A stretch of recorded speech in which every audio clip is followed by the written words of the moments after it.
m'appelle Stéphane Alix, je suis responsable d'opération à l'INRAP, donc un institut qui s'occupe de fouilles archéologiques préventives, donc avant les constructions de lotissements, de maisons, d'autoroutes, de ce que vous voulez.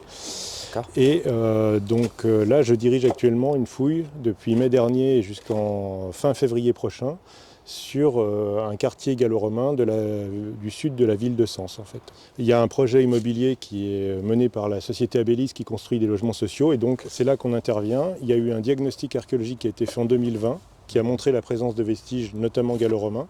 Et donc, par la suite, il a été décidé par la DRAC qu'il y aurait une intervention sur tout l'ensemble de l'emprise. Et les principaux vestiges en fait, qui ont été découverts ici, c'est un quartier gallo-romain complet qui s'étend, la fouille s'étend sur 7000 m², donc ça permet de voir plusieurs morceaux d'îlots de la ville antique.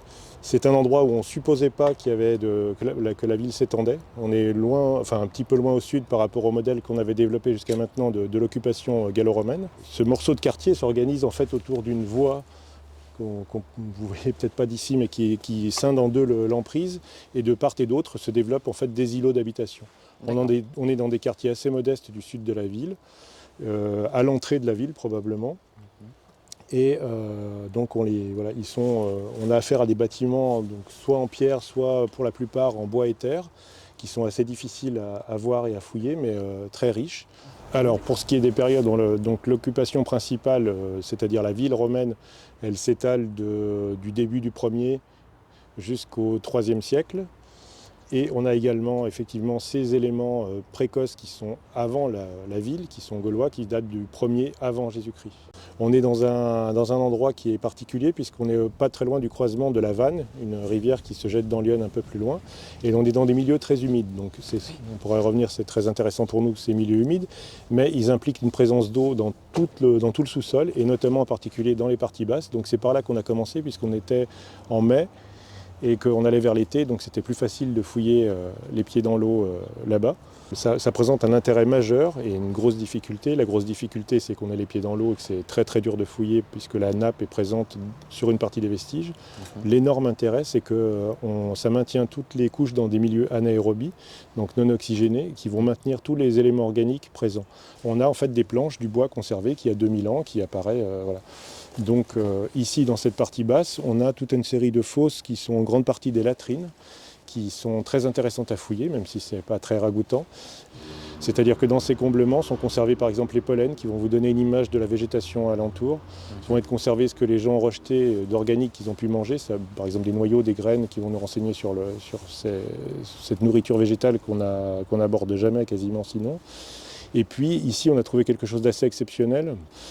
C'est des tablettes à écrire, en fait, des tablettes sur lesquelles on écrit qui sont recouvertes de cire et sur lesquelles on écrit en incisant la cire avec un petit stylet, donc, et puis qu'on peut effacer et réemployer.